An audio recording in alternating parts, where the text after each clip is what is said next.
Narración. Capítulo 36. En una época de reflexión, Muad'Dib nos dice que su verdadera educación comenzó con sus primeros encontronazos con las necesidades arraquenas. Aprendió, entonces, a empalar la arena para conocer el tiempo, el lenguaje del viento que clavaba 1000 agujas afiladas en su piel, que la nariz podía escocer con la picazón de la arena y cómo mejorar la recolección y conservación de la humedad de su cuerpo. Así, mientras sus ojos adoptaban el azul del Ibad, aprendió la enseñanza Chakobsa. Prefacio de Stilgar a Muad'Dib, el hombre, por la princesa Irulan. El grupo de Stilgar regresó al Sietch con las 2 personas, que se habían perdido en el desierto, y abandonó la depresión bajo la pálida claridad de la primera luna.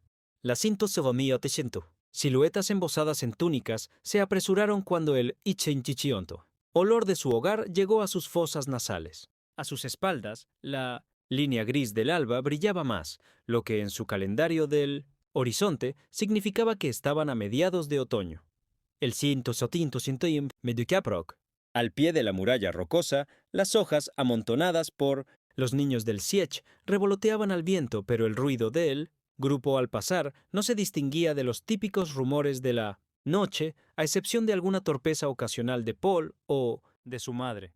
Paul se pasó la mano por la fina capa de sudor y polvo que le cubría la frente, sintió que alguien le tiraba del brazo y oyó que Chani le susurraba: «Haz como te he dicho, cálate la capucha hasta la frente.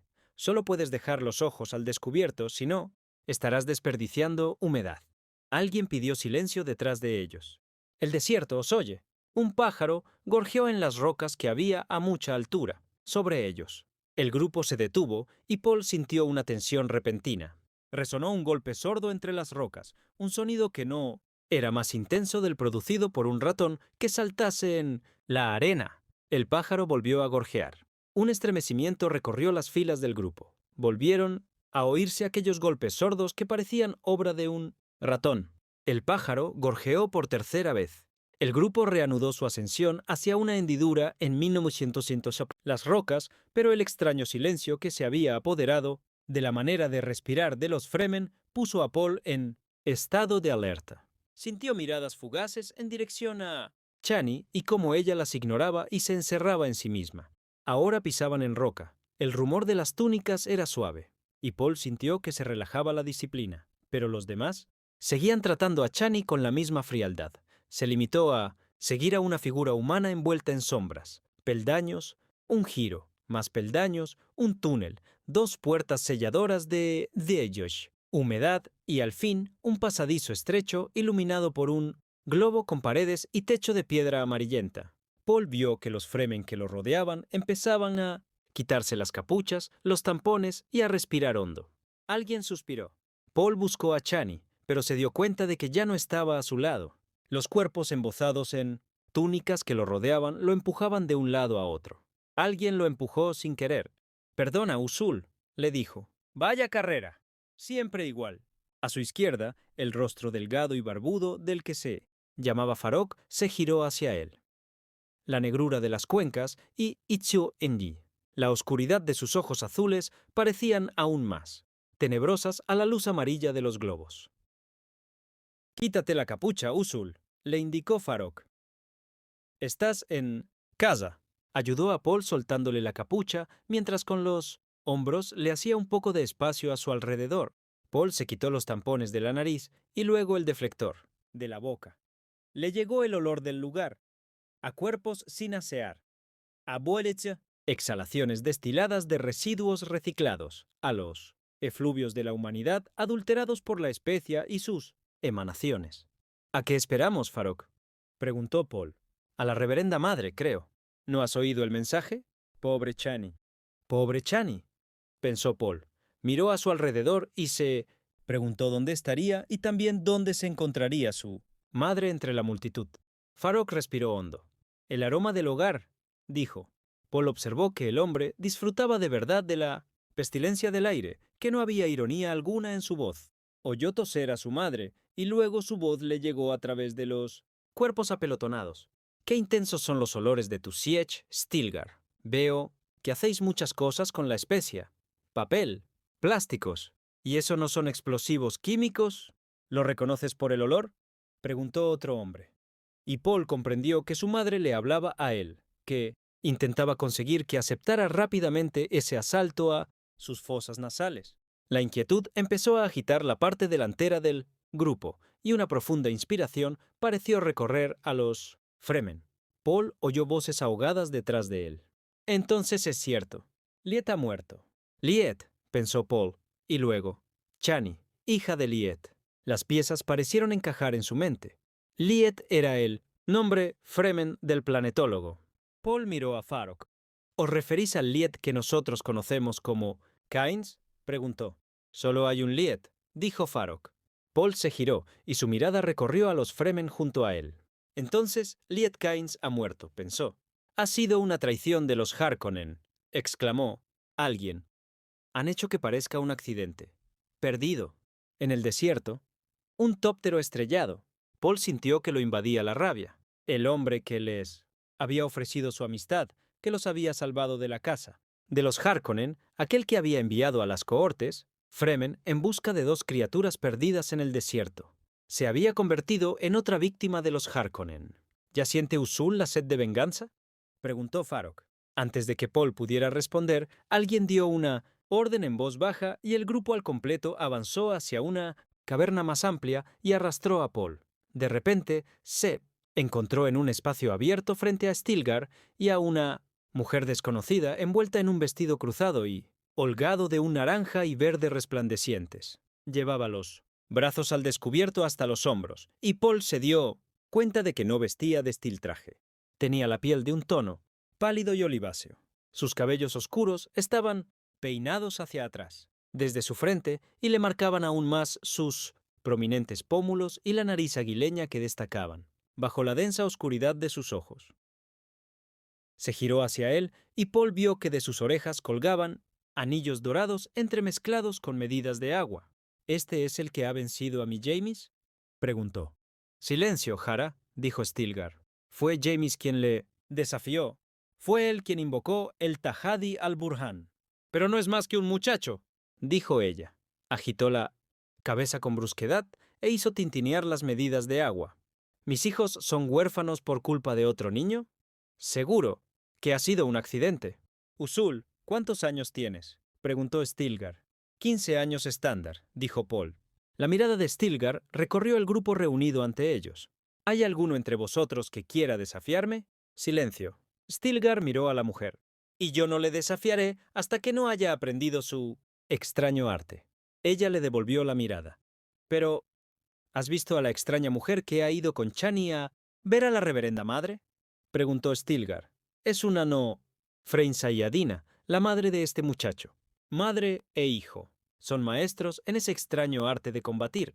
Lisan al-Gaib, susurró la mujer. Sus ojos estaban llenos de estupor cuando volvió a mirar a Paul. La leyenda otra vez, pensó Paul. Quizá, dijo Stilgar, pero aún no ha sido probado. Volvió a centrar la atención en Paul. Usul, nuestra costumbre dicta que ahora tienes que hacerte responsable de la mujer de Jamis y de sus 2 hijos. Su yali, sus aposentos son tuyos. Su servicio de café es tuyo. Y también su mujer. Paul estudió a la mujer y pensó, ¿por qué no llora a su hombre? ¿Por qué no muestra ningún odio hacia mí? Se dio cuenta de repente de que los Fremen lo miraban. A la espera. Alguien murmuró. Hay trabajo que hacer. Di de qué modo la aceptas. ¿Aceptas a Haraj como mujer o como sirvienta?, dijo Stilgar. Hara levantó los brazos y empezó a girar despacio, sobre sí misma. Aún soy joven, Usul. Me han dicho que parezco tan joven como cuando estaba con Jeff, antes de que Jamis le venciera. Jamis mató a otro para tenerla, pensó Paul. Si la acepto como sirvienta, ¿podré cambiar mi decisión? ¿Más tarde?, preguntó. Tienes 1 año para cambiar tu decisión, dijo Stilgar. Una vez transcurrido ese tiempo, será una mujer libre que podrá elegir lo que desee. También puedes dejarla libre en cualquier momento, pero, pase lo que pase, estará bajo tu responsabilidad durante 1 año. Y siempre serás responsable en parte de los hijos de Jamis. La acepto como sirvienta, dijo Paul. Hara dio una patada en el suelo y agitó los hombros, enfurecida. Pero soy joven. Silencio, ordenó Stilgar. Tendrás que ganártelo. Conduce a Usul a sus aposentos y cuida de que tenga ropa limpia y un sitio para descansar. ¡Oh!, se lamentó la mujer. Paul la había examinado lo suficiente como para hacerse una idea superficial. Captó la impaciencia de la gente por todo lo que se estaba retrasando. Se preguntó si debía atreverse a preguntar dónde se encontraban Chani y su madre, pero Stilgar estaba nervioso y se dio cuenta de que sería un error. Se giró hacia Hara y le dio a su voz el tono y la vibración necesarios para acentuar su miedo y su estupor. Muéstrame mis aposentos, Hara. Hablaremos de tu juventud en otro momento. La mujer retrocedió 2 pasos y miró aterrada a Stilgar. Tiene la extraña voz, balbuceó. Stilgar, dijo Paul, el padre de Chani me dejó grandes obligaciones.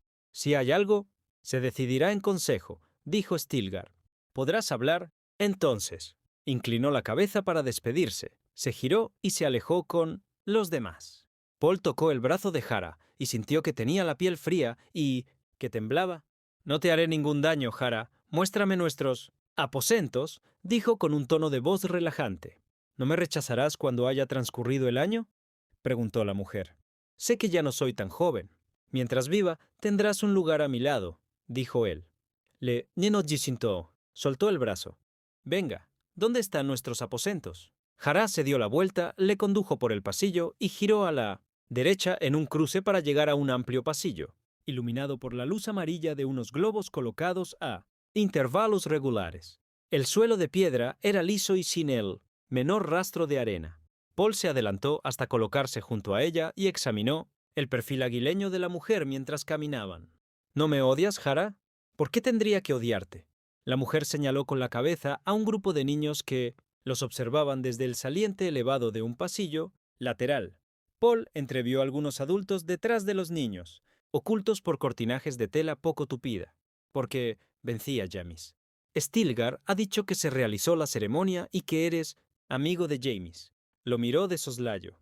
Stilgar afirma que le diste humedad al muerto. ¿Es cierto? Sí. Es más de lo que yo haría. Más de lo que podría hacer. ¿No lamentas su muerte? Lo haré cuando sea el momento. Pasaron junto a una arcada. Paul vio que se abría a una cámara amplia y muy iluminada, donde hombres y mujeres se afanaban alrededor de unas máquinas montadas sobre plataformas. Había cierto apremio en sus movimientos. ¿Qué hacen ahí dentro?, preguntó Paul. Ella miró mientras pasaban junto a la arcada. Se apresuran por terminar su cuota de plásticos antes de que nos vayamos. Necesitaremos un gran número de recolectores de rocío para los cultivos. ¿Irnos? Hasta que los carniceros dejen de darnos caza o los echemos de nuestras tierras. Paul sintió de improviso que separaba el tiempo y recordaba el fragmento de una proyección visual de su presciencia, pero estaba desplazada, como un montaje mal secuenciado. Los fragmentos de su memoria presciente no estaban dispuestos tal y como los recordaba. Los Ardaukar nos dan caza, dijo él. No encontrarán mucho, solo 1 o 2 sietch vacíos, dijo la mujer. Y tendrán su ración de muerte en la arena. ¿También encontrarán este lugar? Probablemente. ¿Y qué hacemos perdiendo el tiempo en...? Señaló con la cabeza la arcada, que ya quedaba muy atrás. Fabricar estos recolectores de rocío. Hay que seguir plantando. ¿Qué son los recolectores de rocío?, preguntó Paul. La mujer lo miró muy sorprendida. ¿Es que no te han enseñado nada en el lugar de ¿dónde vengas? Nada sobre los recolectores de rocío. ¡Ay!, dijo ella, y en esa exclamación había todo un discurso. Bien, ¿qué son? Cada arbusto, cada brizna de hierba que ves fuera en el ERG, explicó la mujer. ¿Cómo crees que viven una vez? Los dejamos, los plantamos con mucho cuidado en un pequeño hueco que llenamos con unos óvalos lisos de cromoplástico. La luz los vuelve blancos. Si los miras desde cierta altura, puedes verlos brillar al alba, reflejos blancos. Pero cuando el viejo Padre Sol se marcha, el cromoplástico se vuelve transparente en la oscuridad. Se enfría con extrema rapidez. La superficie condensa la humedad del aire, que luego gotea hasta las plantas y las mantiene vivas. Recolectores de rocío, murmuró el chico maravillado, por la sencillez y la belleza del procedimiento. Lamentaré la muerte de Jamis cuando sea el momento. repitió la mujer, como si no hubiera dejado de pensar ni un momento en la otra pregunta. Era un buen hombre, pero se enfadaba con facilidad. Un buen proveedor de alimentos y una maravilla con los niños. No hizo ninguna distinción entre el niño de Jeff, el mayor, y su propio hijo. Eran iguales a sus ojos. Dedicó una mirada inquisitiva a Paul. «Tú serás igual, Usul. Nosotros no tenemos ese problema». «Pero sí, Jara». La mujer se quedó en silencio ante la brusquedad de su voz. Pasaron junto a otra estancia muy iluminada que estaba tras una arcada que quedaba a su izquierda. «¿Qué hacen aquí?», preguntó Paul. «Reparan las máquinas de tejer», respondió la mujer. «Pero esta noche hay que desmantelarlas». Señaló un túnel que se bifurcaba a la izquierda. Por allí es donde se procesa la comida y se reparan los destiltrajes. Miró a Paul. «Tu traje parece nuevo, pero cuando necesite algún apaño, que sepas que se me dan bien los destiltrajes. Trabajo en la fábrica por temporadas». A medida que avanzaban, encontraban cada vez más grupos de gente y las ramificaciones se multiplicaban a ambos lados de la galería. Una hilera de hombres y mujeres pasó junto a ellos con sacos borboteantes de los que emanaba un intenso olor a especia. «No se llevarán nuestra agua», dijo Jara, «ni nuestra especia, te lo aseguro».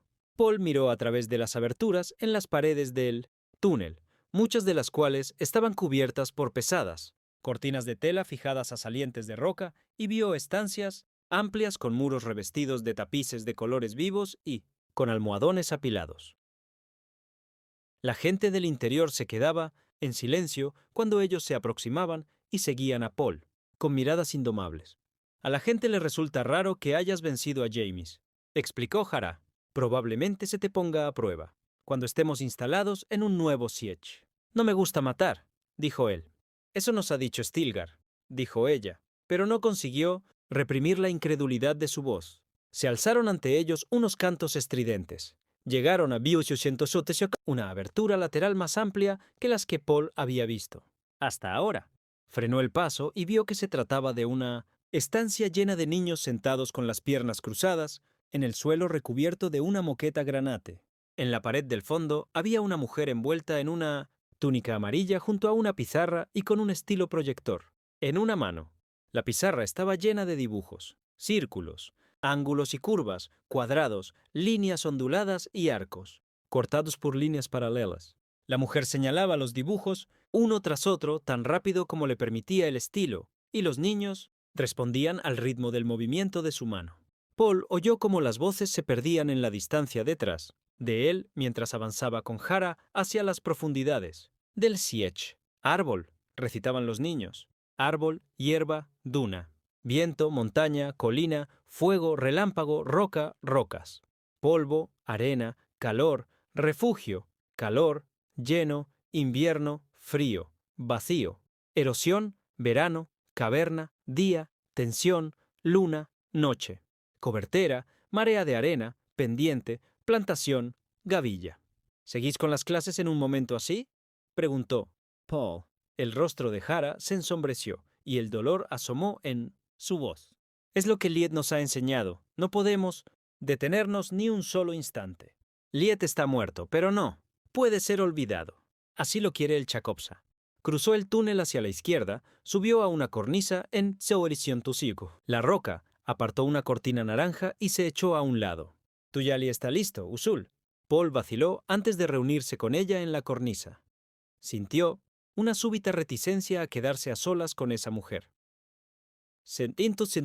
Dio cuenta de que solo se podía entender la forma de vida que le rodeaba después de haber asimilado todo un sistema ecológico de ideas y valores. Sentía que ese mundo Fremen intentaba atraparlo y envolverlo en sus costumbres, y sabía lo que prometía a cambio esa trampa. La salvaje yihad, la guerra religiosa que sentía que tenía que evitar a toda costa. «Este es tu yali», dijo Jara. «¿Por qué dudas?». Paul asintió y se reunió con ella en la cornisa. Apartó aún más la cortina y notó fibras metálicas en el tejido. Luego siguió a la mujer a una pequeña entrada y después a una estancia más amplia, un cuadrado de unos 6 metros de lado con alfombras azules y gruesas en el suelo, tapices. azules y verdes que cubrían las paredes de piedra y globos, de luz amarilla que flotaban bajo un techo cubierto de telas, también amarillas. Conseguía el efecto de simular que estaban en una tienda antigua. Hara se quedó quieta frente a él con la mano izquierda en la cadera y analizando su rostro. Los niños están con un amigo, explicó. Vendrán más tarde.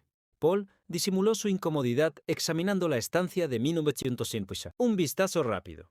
A la derecha vio unos cortinajes que ocultaban parcialmente una habitación amplia con almohadones apilados junto a las paredes. Sintió una brisa suave que salía de un conducto de aire que estaba bien disimulado entre el dibujo de los tapices que colgaban frente a él. ¿Quieres que te ayude a quitarte el destiltraje?, preguntó Hara. No, gracias. ¿Te traigo algo de comer? Sí. Hay una estancia de recuperación tras la otra. Habitación, señaló. Para tu comodidad y conveniencia, cuando no lleves puesto el destiltraje. Has dicho que teníamos que abandonar este siege, dijo Paul. ¿No tendríamos que empezar a recoger? Se hará a su debido tiempo, respondió Hara. Los carniceros aún no han entrado en nuestro territorio. La mujer volvió a dudar y se lo quedó mirando. ¿Qué ocurre?, preguntó él. No tienes los ojos de Ibad, dijo ella. Es extraño, pero tiene su atractivo. Ve a buscar la comida, insistió Paul. Tengo hambre. Ella le dedicó una sonrisa astuta de mujer, que le inquietó. Soy tu sirvienta, dijo al tiempo que se giró con suavidad para luego alejarse con paso ágil e inclinar la cabeza para cruzar. Bajó un pesado cortinaje de la pared que reveló un pasillo estrecho antes de volver a colocarse en su lugar. Paul se enfadó consigo mismo, apartó el fino cortinaje de 1900 su derecha y entró en la estancia más grande. Se quedó quieto un instante, indeciso. Se preguntó dónde estaría Chani, que acababa de perder a su padre. Es algo que tenemos en común, pensó. Resonó un grito ululante en los pasillos del exterior que quedó ahogado por los cortinajes. Se repitió a más distancia, varias veces. Paul se dio cuenta de que se trataba de alguien que anunciaba la hora. Recordó que no había visto relojes. El débil olor de un arbusto creosota ardiendo invadió sus fosas nasales y se mezcló con el omnipresente hedor del siege. Paul se dio cuenta de que ya se había acostumbrado a aquel asalto olfativo de sus sentidos. Volvió a pensar en su madre, en cuál sería su papel en ese montaje del futuro, y en cuál sería también el de la hija que llevaba en su seno. El mutable tiempo-conciencia danzó a su alrededor, agitó la cabeza con fuerza y centró su atención en las pruebas que evidenciaban la amplitud y profundidad de la cultura Fremen que los había absorbido por completo. Percibió sus sutiles particularidades. Había visto algo en todas las cavernas y también en esa habitación, algo que sugería unas diferencias mucho mayores que todas las que había visto hasta entonces. En el lugar no había ningún indicio de detectores de veneno, nada hacía pensar que se usaran en aquel laberinto de cavernas. Sin embargo, lo solía en el hedor del siege, venenos fuertes y también venenos comunes. Oyó un rumor de cortinajes y se dio la vuelta pensando que sería Hara de vuelta con la comida. En su lugar, vio a dos niños, de quizá 9 y 10 años, que estaban de pie y lo miraban con ojos ávidos entre unos tapices. Ambos tenían la mano apoyada en la empuñadura de un pequeño kris, parecido a un quinjal que llevaban envainado. Paul recordó las historias que se contaban sobre los Fremen, esas que afirmaban que sus niños combatían con la misma ferocidad que los adultos.